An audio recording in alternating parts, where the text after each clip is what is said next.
Her daughter-in-law punched her in the face, right outside the pantry. Carolyn West, widow and homeowner of 26 years, didn't scream. Vanessa served dessert like nothing happened. Ryan, her son, said it must have been a cupboard door. By sunrise, Carolyn had packed her suitcase, pulled the deed, and filed a 30-day eviction. She'd hosted every holiday, paid every bill. Now she was done playing hostess to her own erasure. And when they tried to claim the house, she showed them the receipt, with their names missing. We're about to begin, but if you'd like, share where you're joining from. It reminds me this story doesn't echo into silence, it lands somewhere real. Drop it in the comments and don't forget to subscribe. The silverware barely clinked. That's how quiet the dining room had gone. Carolyn sat at the head of her own table, the same cherry wood slab she'd polished every Thanksgiving for over 2 decades. Tonight, the shine wasn't what people noticed. It was the silence. Vanessa's parents, the Jamesons, wore polite, fixed smiles as they chewed their roasted chicken, clearly more accustomed to steak tartare and bone china than Carolyn's southern cooking and ceramic plates. Carolyn reached for the serving spoon and gently adjusted the angle of Vanessa's fork. "Forks face inward on formal settings," she said lightly, almost without thought, like she was brushing lint off someone's shoulder. Vanessa's smile didn't falter, but her eyes flicked sideways with a heat that curled. Mr. Jameson chuckled politely. "Charming traditions, Mrs. West." "It's Carolyn," she replied with a small nod. "Always Carolyn." Ryan cleared his throat, eyes flicking between his wife and his mother. He looked like a man halfway between a speech and a stomach ulcer. Vanessa took a sip of her wine, Pinot Noir, probably too expensive for the roast, and gave Carolyn a thin-lipped smile. "I'll just top off the bottle," Vanessa said sweetly, already rising. Carolyn knew that look. She rose too. "I'll help." They stepped into the hallway, out of sight but not out of earshot. The soft clink of cutlery and murmured small talk continued in the dining room as Carolyn closed the pantry door with a quiet click. Vanessa spun. "Don't you ever correct me like that again." "It was a fork," Carolyn said, voice even.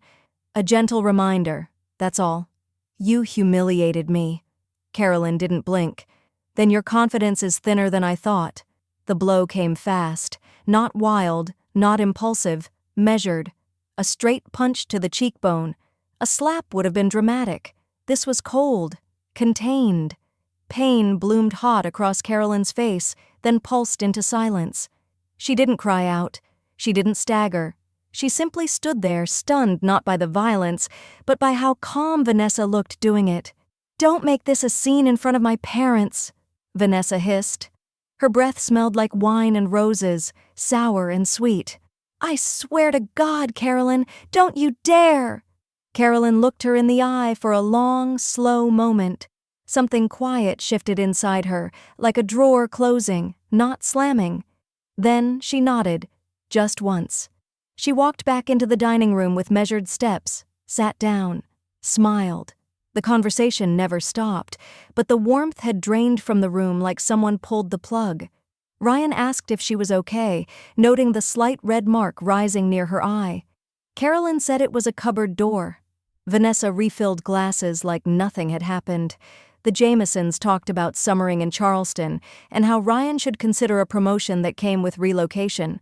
Carolyn kept chewing, tasting nothing.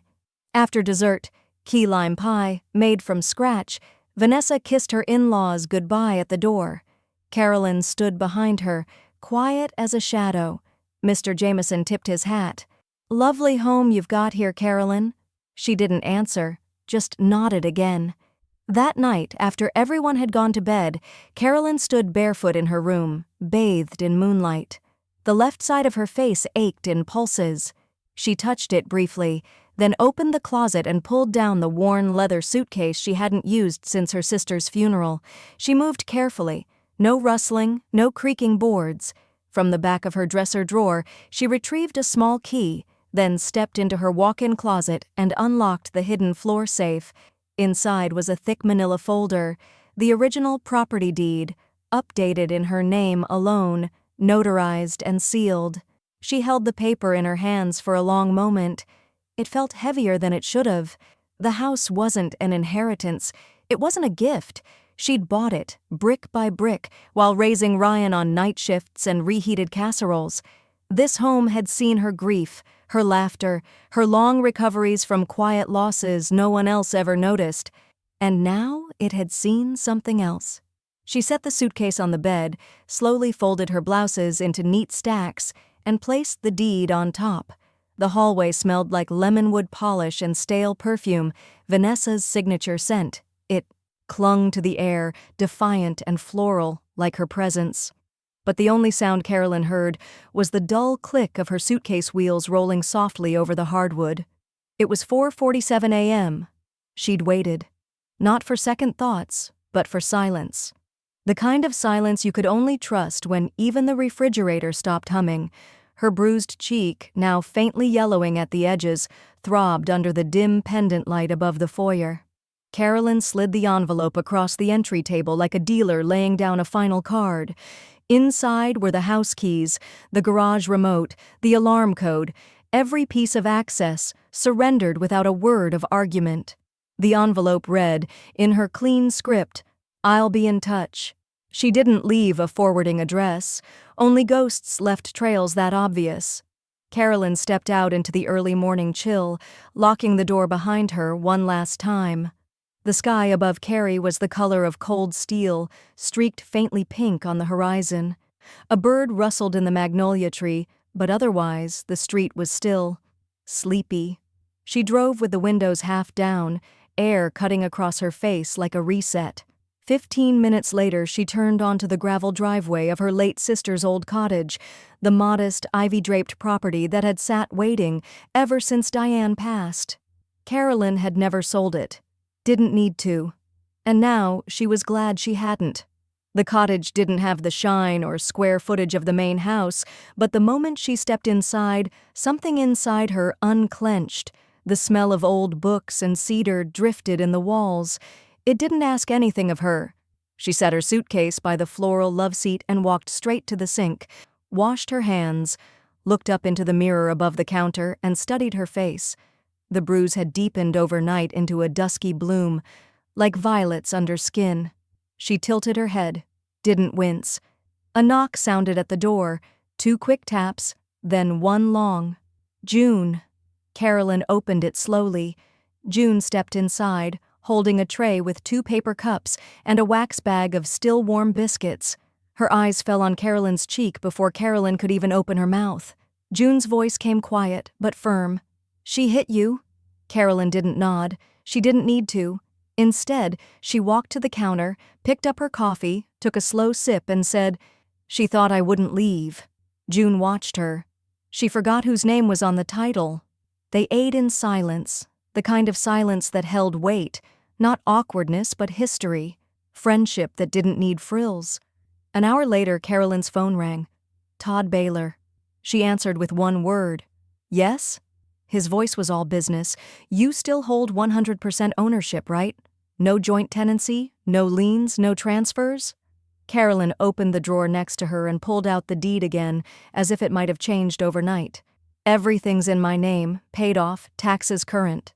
"Then we can move forward," Todd said, already scribbling.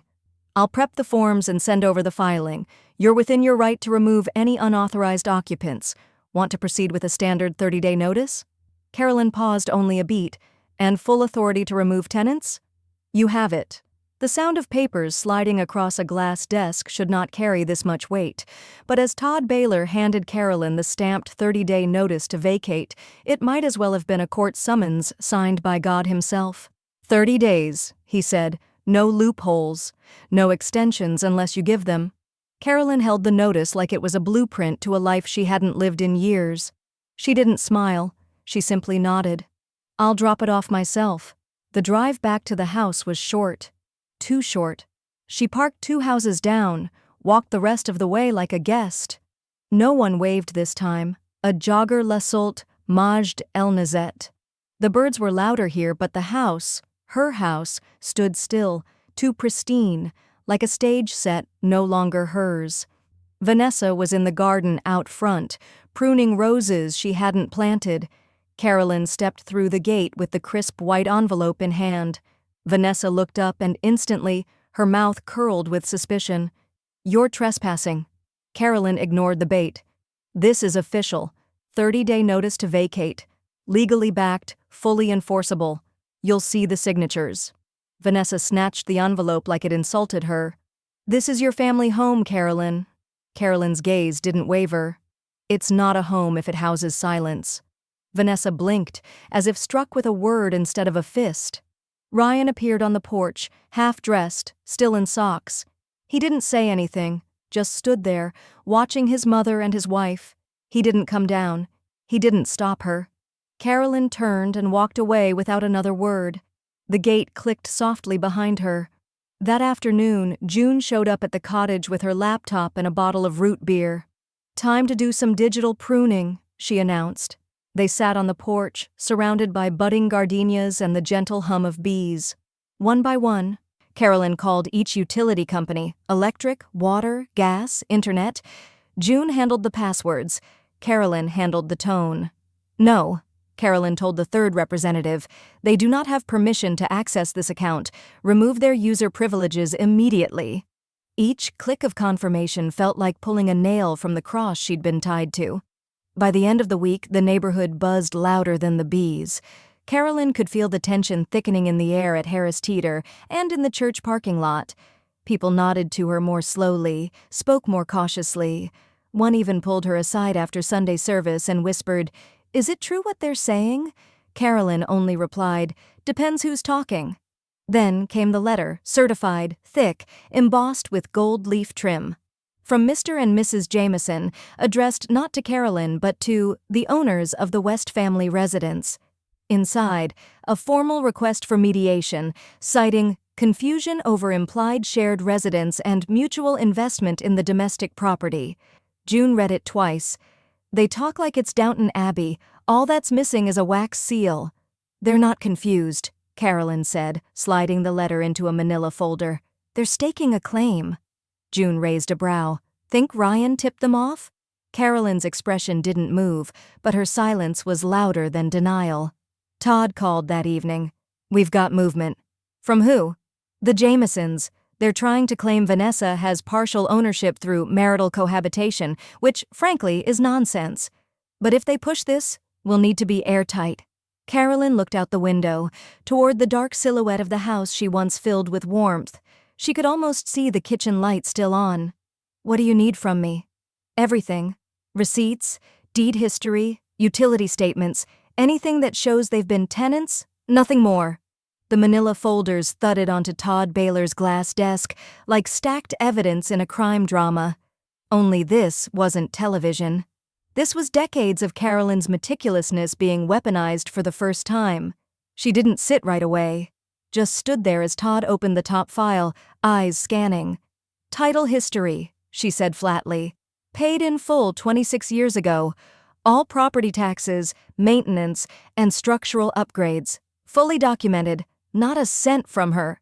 Todd flipped through color-coded tabs, blue for mortgage closure, green for renovation invoices, yellow for property tax receipts. He let out a low whistle. "Carolyn, you don't keep records. You keep archives." She finally sat. "It wasn't for them. I just don't throw things away when they still speak the truth." Todd pulled out a stapled packet. Contractor estimates from the bathroom remodel, the kitchen extension, even the new roof from 5 years ago. All signed by Carolyn. All paid from her account. "What about utilities?" he asked. "Already stripped their access," Carolyn said.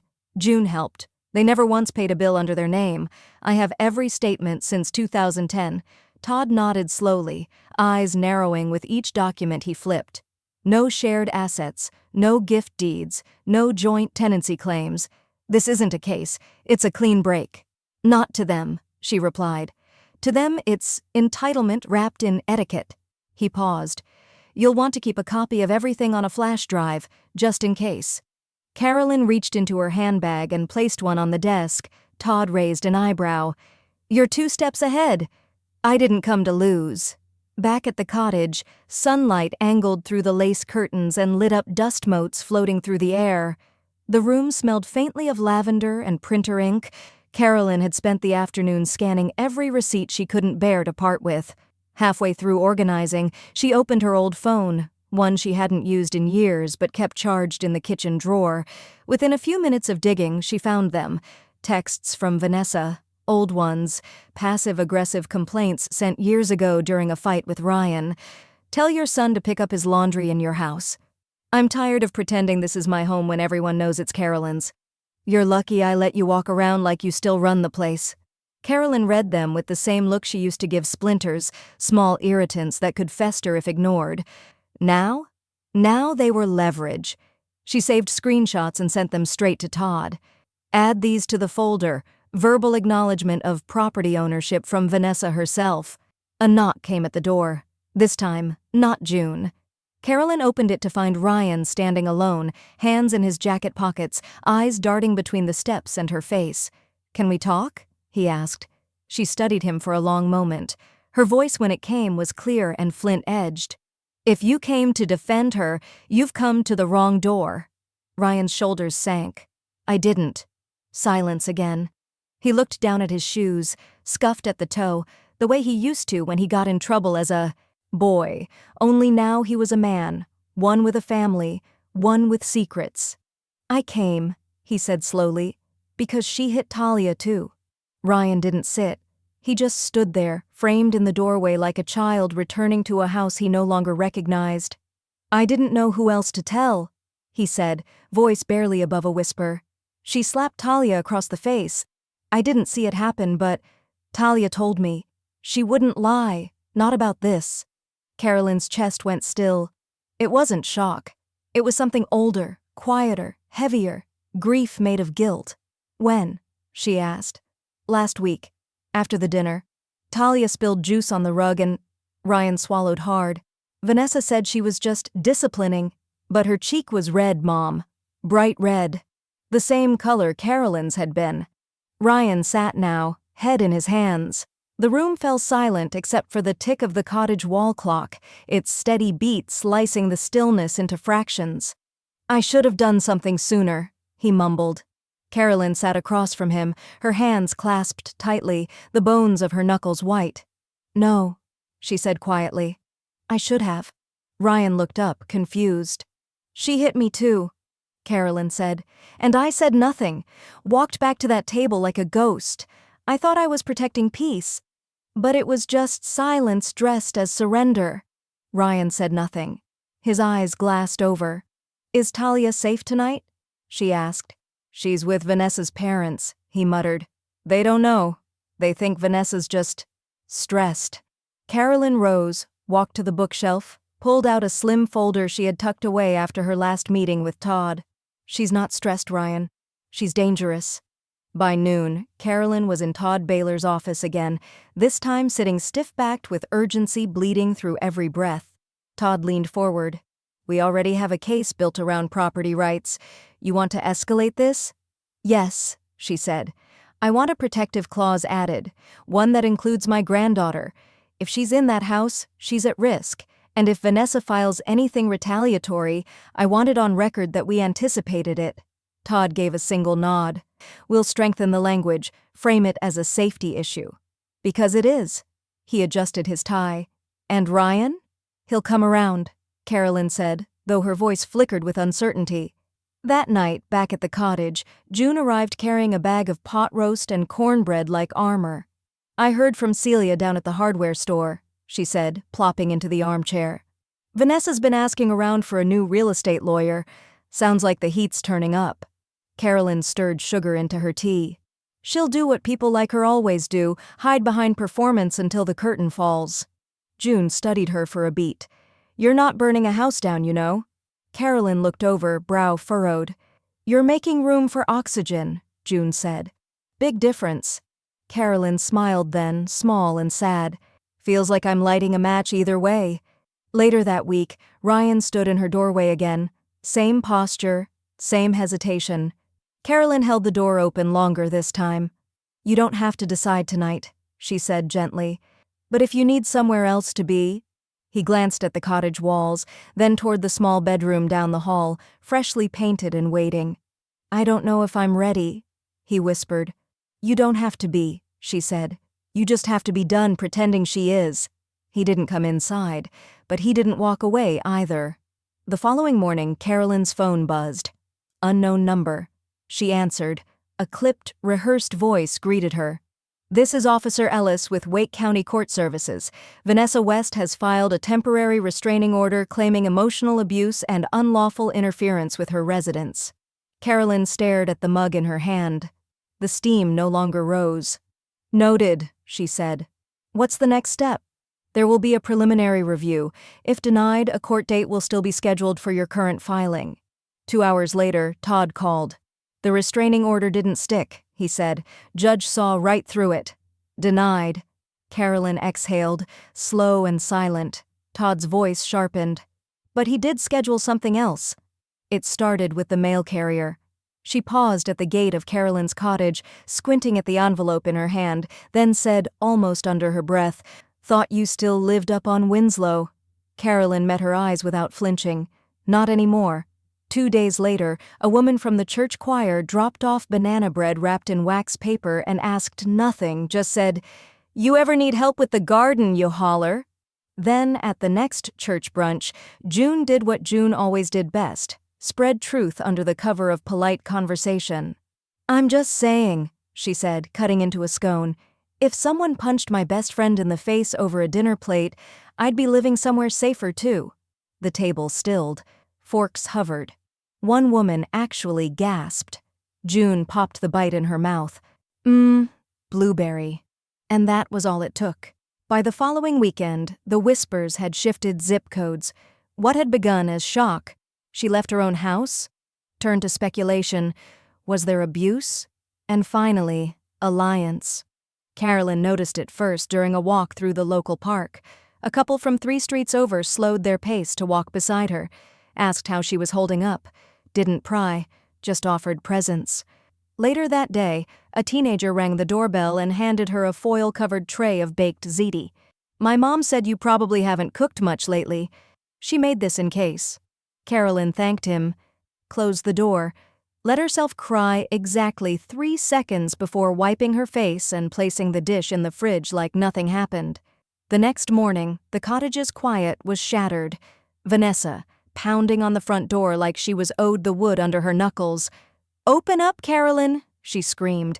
"You think you can run me out of my own family? This is your fault. You've always been—" Carolyn didn't open the door. She didn't raise her voice. She turned on her phone's camera, hit record, stepped back and waited. Vanessa circled to the side of the house, screaming now, words splintered with rage. "You're poisoning Ryan against me, against his own daughter, you sick, bitter old—" Then came the scratching, something sharp against the window pane. Carolyn simply filmed. When Vanessa finally drove off in a storm of gravel and engine roar, Carolyn uploaded the video to her secure folder. Then she sent a copy to Todd. By that afternoon, the harassment notice had been filed. "Clear and clean," Todd said over the phone. "She trespassed. You remained calm. This video will speak louder than any accusation she's tried to hurl. You're building something most people don't know how to." "What's that?" Carolyn asked. "A long game," Todd replied. "It's rare to see someone so quiet play it this well."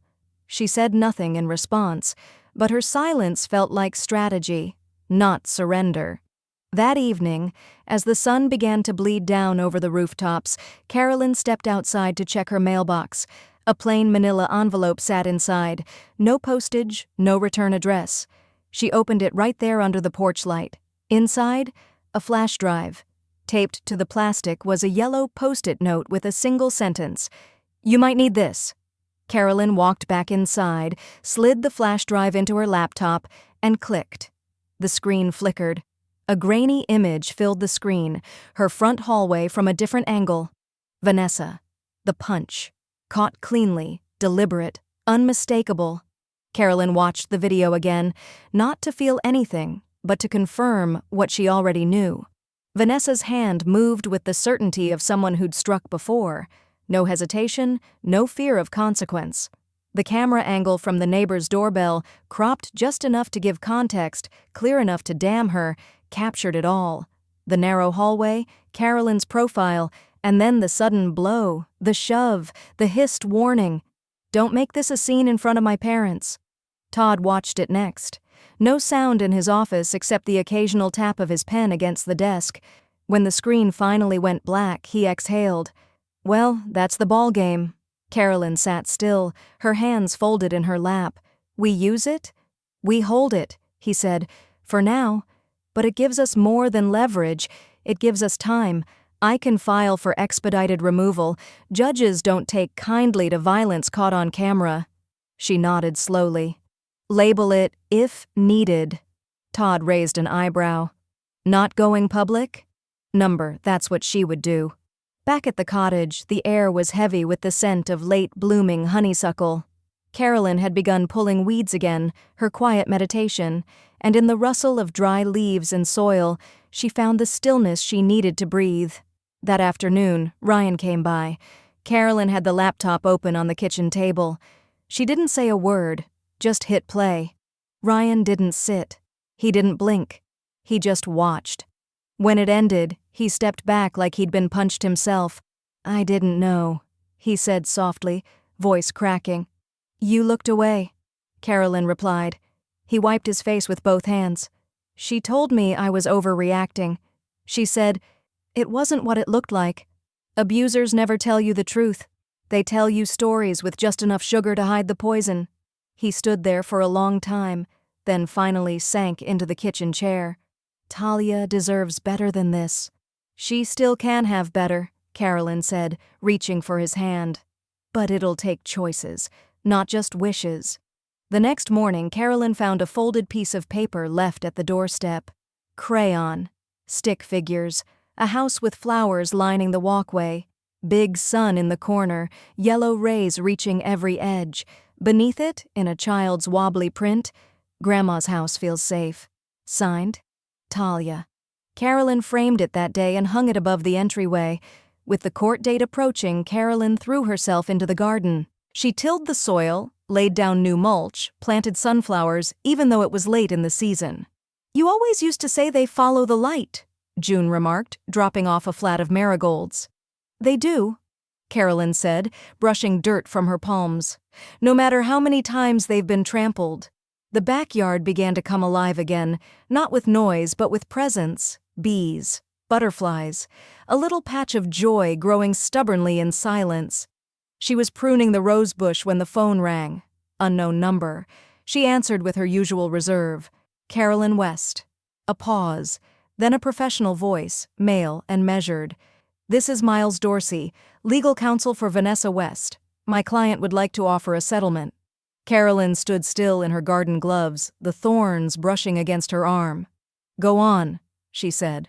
Next day, the email came wrapped in politeness, lined with faux professionalism and stinking of desperation. Carolyn opened the attached PDF at her kitchen table. The header read like a peace treaty. Proposal for property reconciliation and shared ownership agreement. The number sat dead center on the page. $20,000. In exchange, Carolyn would transfer 50% of the home's ownership to Vanessa West. She didn't scoff. She didn't curse. She stood, poured herself a fresh cup of black coffee and opened the window. The morning breeze carried honeysuckle and the faint scent of newly turned soil from her garden. It was more honest than anything in that document. June arrived minutes later as if summoned by instinct. Got your text? What's she trying now? Offer you monogrammed stationery and call it forgiveness. Carolyn handed her the printed offer. June scanned it once, then again, then laughed without humor. This isn't a settlement, it's a bribe with paperwork. She held it up like it might catch fire from her glare. 20 grand? To sell her half the soul of your life? You could get that from selling the garage door. Carolyn set a pen and a single sheet of her own stationery on the table. Help me draft the refusal. By noon, the reply was signed, scanned, and sent. Simple, clear, with no emotion to soften the blow. I decline your offer in full. I retain sole ownership of the property. All legal actions will proceed as filed. Carolyn West, Todd responded minutes later. Good. That was never an offer. That was bait. Carolyn replied, file to expedite the sale. The next morning, Carolyn and Todd met in his office. She signed a formal letter of intent. The house would go on the market the week after the eviction hearing. Cash buyers only, no contingencies, no loopholes, and with a steady voice she added a clause. A portion of the proceeds would go to a local nonprofit that supported women displaced by family violence. Todd looked up. Pen paused. "That's your plan?" She nodded once. "That house won't just give me freedom. It'll give someone else a start." For a beat, Todd said nothing. Then he simply said, "I'll make sure the paperwork sings." Later that afternoon, Talia was dropped off by Ryan, who lingered in the car while Carolyn and his daughter played in the garden. The girl's fingers were covered in dirt, her small face tilted toward the sun. "Why does it feel quieter here?" she asked, brushing soil off her knees. Carolyn handed her a small watering can. "Because some places remember how to breathe." Talia looked around, then whispered like it was a secret. "It feels like nothing bad can get inside." Carolyn smiled at that. "It can try, but we've made the walls thick with good." That evening, as the light slipped past the curtains, Carolyn reached for an old journal she hadn't opened in over a decade. It was tucked on a shelf, spine faded, corners curled with age. She flipped through pages filled with long-past grocery lists, scribbled hopes, and sketches of paint swatches. Near the front, a single line caught her eye, written in her own looping hand, dated the day she closed on the house. "Only love can live here." She stared at the words as if they belonged to someone else, someone younger and unscarred. Then she closed the journal gently and whispered, "Time to make that true again." The courtroom smelled of laminate and nerves. Carolyn sat in the front row, hands folded in her lap, wearing a simple navy blazer and flat shoes. No jewelry, no makeup, just presence. Vanessa, seated across from her, had dressed like a senator's wife. Ivory blazer, a silk blouse, and pearls that glinted under the fluorescent lights like they had something to say. Her posture was immaculate, her expression rehearsed, but her hands kept fiddling with the clasp of her handbag. Tug, click, release. The bailiff called order. Judge Halford entered, late 40s, salt and pepper beard, no patience for theatrics. Todd leaned in beside Carolyn and whispered, "Stay still. Let the case do the work." She gave the faintest nod. The hearing began. Vanessa's attorney stood first. He opened with a tone full of concern and practiced disappointment. "My client has been emotionally destabilized, forced from the home she's nurtured as a wife and mother for nearly 10 years. Carolyn didn't flinch, but she counted each falsehood like steps down a dark hallway. Made to feel unsafe by her former mother-in-law's sudden aggression and attempts to sever familial unity. Vanessa dabbed beneath one eye with a tissue. Nothing wet came away. Todd rose next. His voice was cool, measured. "Your Honor, this is not a case of family hardship. This is a case of ownership, abuse, and legal rights deliberately violated." He submitted the documents one by one, the deed, the utility records, the receipts. Then, without fanfare, he introduced the video. Judge Halford requested to view it privately in chambers. "Both counsels will wait." The room sat in strained silence for 12 minutes. Vanessa tried to meet Carolyn's gaze. Carolyn stared straight ahead, expression unreadable, her breath deep and even. When the judge returned, his eyes no longer scanned the room, they pierced it. He didn't ask for clarification. He didn't request a word more from either party. "The footage submitted is clear, corroborated, and damning," he began. "There is no legal basis for partial ownership. The respondent contributed nothing, financially or contractually, to this property." Vanessa blinked once, twice. Her attorney shifted in his seat. The judge continued, now looking at Carolyn.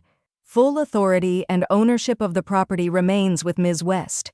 The court hereby orders the immediate removal of all unauthorized residents within 21 days. Gasps stirred in the gallery. June, seated 2 rows back, exhaled a breath she'd apparently been holding for weeks. The judge glanced back at Vanessa. "And any future claims of equity or abuse made without new material evidence will be dismissed with prejudice." The gavel hit wood, hollow, final.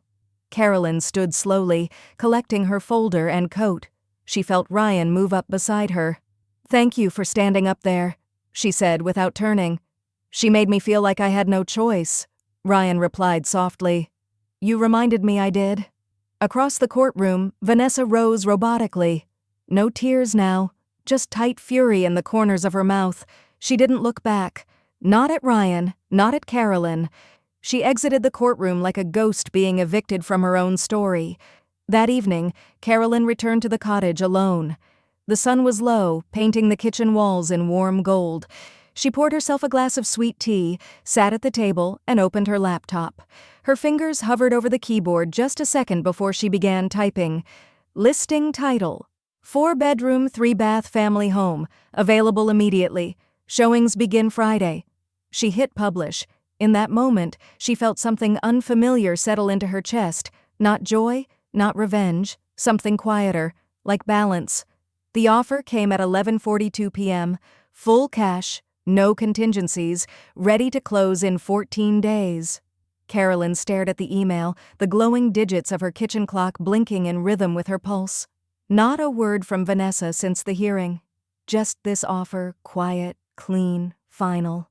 She replied with one line, "Accept, proceed to escrow." Then closed the laptop, poured herself a splash of bourbon, and let the silence settle around her like a blanket that finally fit. June showed up the next morning with a roll of packing tape, 2 lattes, and 0 patience. "You waited 20 years to be free of that woman. We are not half-packing like amateurs." The house, Carolyn's house, wasn't home anymore. It hadn't been for a while, but the attic still smelled like the 1990s. Insulation, pine dust, old boxes, and the quiet hum of things forgotten. They sifted through ornaments and water-stained cookbooks. Carolyn kept only what had breath left in it: a hand-stitched quilt, a ceramic vase Ryan made in 2nd grade, and a tin of faded letters from her sister. "Found this," June called out from the corner, holding up a small wooden drawer she'd pried open with a butter knife. "Locked. Guess what was inside?" She handed it to Carolyn like a gift. Inside, wrapped in a thin plastic sleeve, was a photo. Ryan, maybe 11, standing in front of the newly bought house, gap-toothed, grinning, one arm thrown around Carolyn's waist.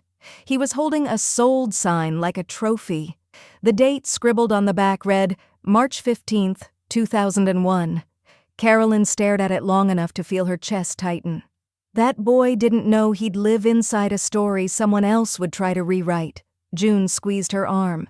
But now he knows who wrote the first chapter. Carolyn hired a local moving crew. She didn't lift a single box, didn't need to. Her only job was to walk behind the men as they carried her memories out in cardboard and padded blankets, then lock the door behind them for good. The final item they loaded was a worn rocking chair, the one that once sat by the nursery window where Talia had napped. Carolyn watched them drive off with it, eyes dry but steady. At the cottage, Talia arrived the next afternoon with Ryan. Her curls were wild from the wind, her cheeks pink from running up the garden path. She darted inside before anyone could knock. "Grandma!" she yelled, wrapping her arms around Carolyn's waist. "Your house smells like cookies." Carolyn knelt. "That's because we made peace here, baby girl. Peace always smells better than drama." Talia giggled and pulled a stick figure drawing from her backpack. "This is you and me and Daddy. See? This is your house now, not the big one." Carolyn looked at the crayon lines and felt something new stir inside her.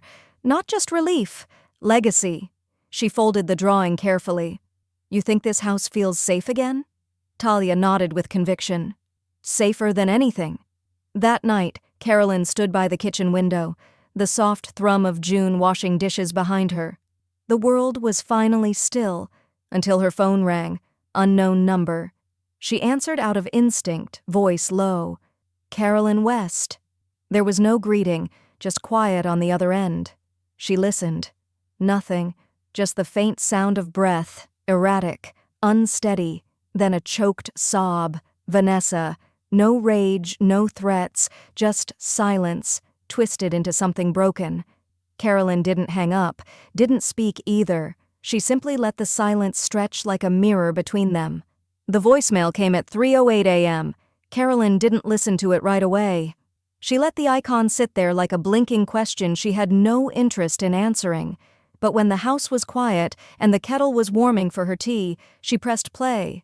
"Carolyn," Vanessa's voice trembled, not weak, just raw, as if rehearsed too many times and then dropped all at once.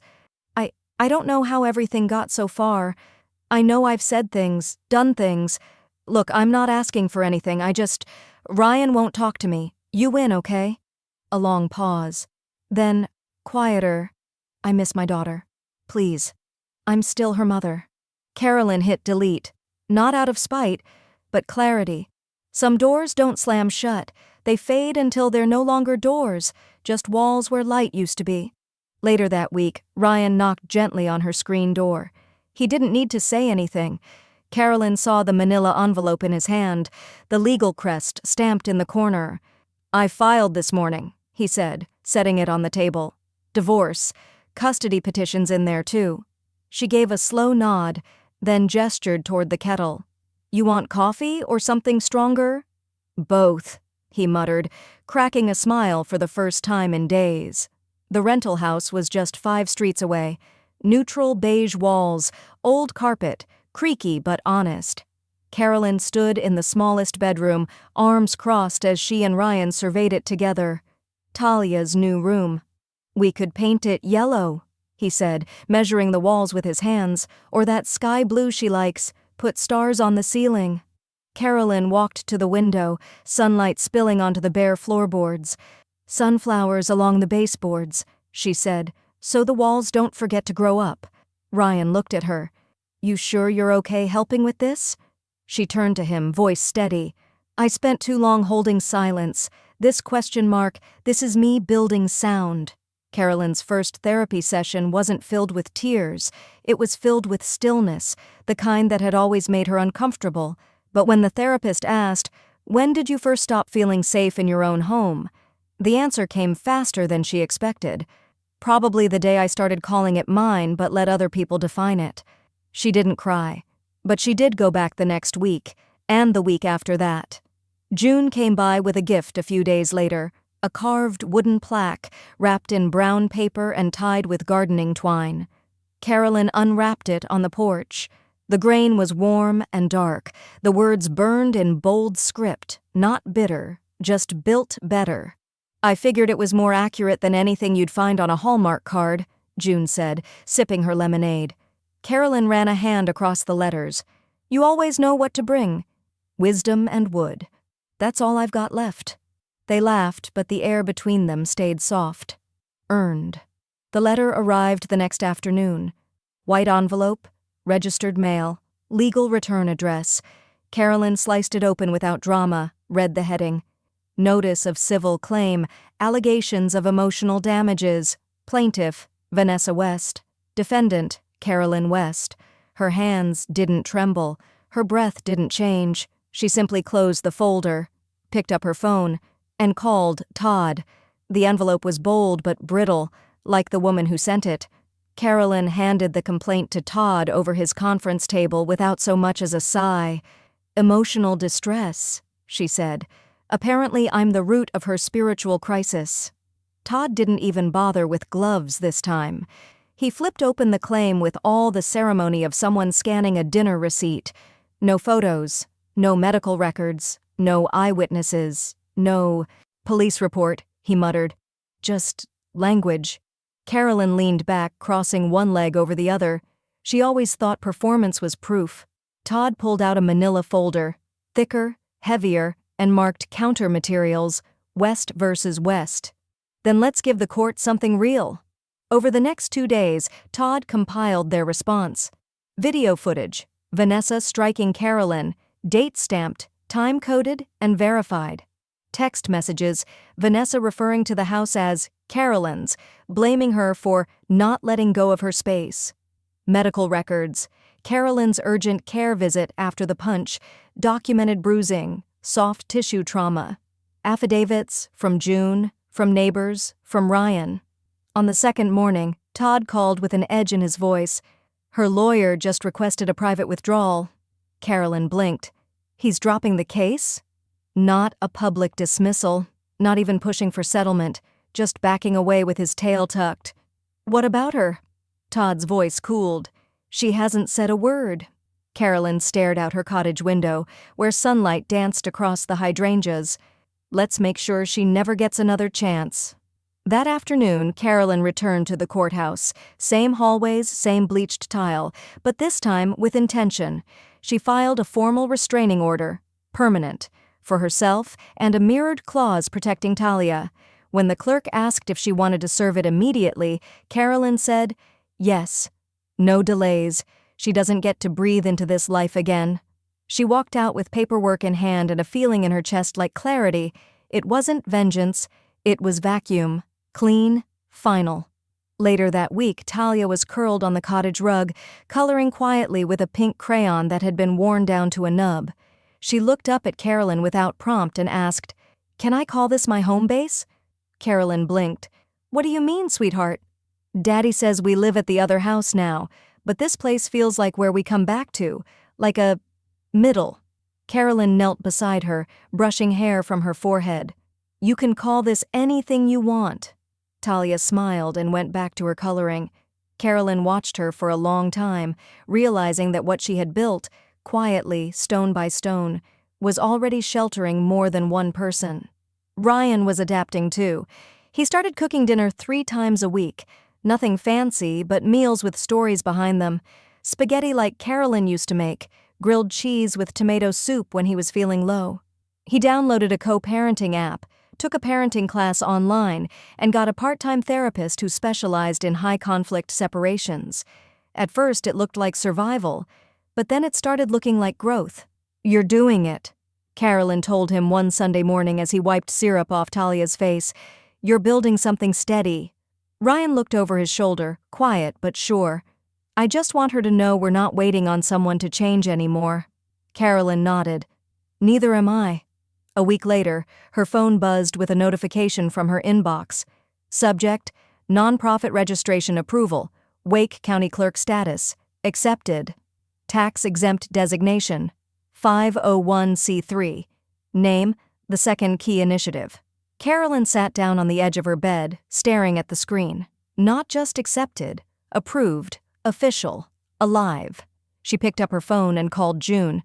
"It's happening," she said. "The nonprofit?" June asked. "You're in?" Carolyn's voice was steady. "We're going to house women. Women like me. Like Talia. Like the ones nobody notices until they disappear into their bruises." June went quiet on the line. Then softly, "So what do we do next?" Carolyn smiled. "We find the first key, and we open a second door." The key weighed less than she thought it would. Carolyn turned it over in her palm. Small, brass, still warm from the realtor's hand. The first house of the Second Key Initiative sat in front of her, its shutters flaked, porch sagging slightly, but the bones were solid. It had been abandoned for 2 years, foreclosed and forgotten, until the nonprofit's funds hit her account. Now it was a beginning. Carolyn slipped the key into the lock and turned. It clicked, clean, mechanical, final. She didn't smile. She inhaled. The scent of musty wood, stale air, and old dust hit her all at once. But beneath it, she imagined what it would soon hold: sage, lemon oil, and the quiet breath of someone sleeping safely for the first time in weeks. They named it together over tea: Carolyn, June, and a woman named Letitia from the Board of Housing Services. "Why Second Key?" Letitia asked. "Because the first key is survival," Carolyn said, stirring her honey. "The second one opens the door you choose next." June raised her mug. "To doors you don't have to knock on twice." They clinked cups, soft and sure. The first house was funded in full, an anonymous match from a private donor. June side-eyed Carolyn across the porch one morning. "Let me guess. Rhymes with Brian." Carolyn didn't answer, just kept watering the potted ferns near the steps. The second house came easier than expected. The story had begun to ripple through Wake County, quietly at first, then louder, like a song hummed across fences. Women started reaching out, some by email, some through church. Some who walked up to Carolyn in the grocery store, looked her in the eye and said nothing, only rolled up a sleeve or pulled down a collar to show her what they couldn't say aloud. One woman, barely 30, arrived with a black eye and a daughter clinging to her side. Carolyn didn't ask what happened. She just handed her the key. Talia came with Ryan every Saturday now. She'd started calling the cottage Grandma Base, and this weekend she brought her backpack full of acrylics and sponges.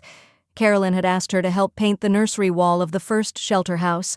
Talia dipped a sponge into sky blue, then pressed it gently against the drywall. "What should we put here?"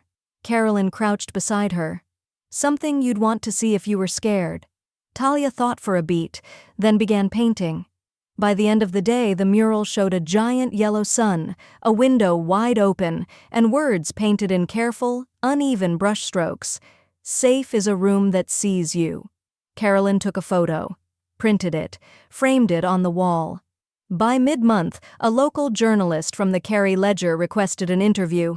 Carolyn met him at the first house, standing in front of the porch with her arms crossed, wind lifting the hem of her sweater. He asked about trauma, about transformation, about what it cost her to burn everything down. She didn't give him what he came for. "I didn't burn anything," she said calmly. "I just stopped handing matches to people who like watching women disappear." The story went live that Friday. It spread faster than Carolyn expected, shared across social media, picked up by local news stations, and reposted with hashtags she didn't recognize. By Sunday, she had 3 new donor offers, and a voicemail from a mayor's office assistant who wanted to discuss partnership opportunities. That evening, after Talia had fallen asleep on the couch with a crayon still in her hand, Carolyn stepped onto the porch to find a small bouquet on the swing. White tulips, sunflowers, and rosemary, her favorite. Tucked inside was a handwritten note. She unfolded it, breath catching slightly. "You made a home for her, and for me. I'll never forget that." No signature, just a folded edge. She didn't need one. Next day, Carolyn received a letter. The envelope was heavy, thicker than it needed to be, as if Vanessa had tried to make the paper feel important just by forcing more of it in. No return address, but Carolyn knew the handwriting. That too neat cursive, always trying too hard to be elegant. She opened it at the kitchen table with scissors. No ceremony, no expectations. The letter stretched across 3 pages. No apology, not a single ounce of reflection or remorse, just a litany of complaints. "You poisoned Ryan against me. You overstepped. You cost me everything." It read more like a performance review than a goodbye, angry, sterile, desperate for a dignity it hadn't earned. Carolyn read it once, folded it again, then walked it to the back porch where the fire pit sat unused since last fall. She lit the letter with a match, watched the flame crawl greedily up the edge, curling the ink into memoryless ash. It took less than a minute. She didn't blink. That night, with the house quiet and the air thick with the scent of chamomile, Carolyn sat down with a fresh sheet of paper. No one would read this letter. Not even June, not Ryan, not Talia. It was for her.